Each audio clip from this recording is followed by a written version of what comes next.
Hello po for today's video. So nakita ninyo guys yung nilakaran namin, galing kami sa taas dyan kasi popular siya nga pinupuntahan ng mga tourist. Tingnan nyo guys, so yun ang view niya sa taas guys, kaya napakaganda yun. Tingnan nyo guys, yung bato nila guys is may buho. Tingnan nyo guys, yun ang mga pinupuntahan kasi tingnan nila yung buho, yung siya yan guys, yung bukid na bato tapos may buho siya. Tingnan nyo guys, napakaganda.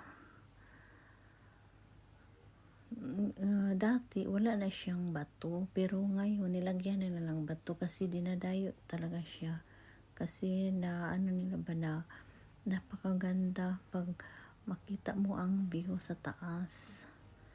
So yun guys, maraming paakyat, kami naman pababa kasama ko.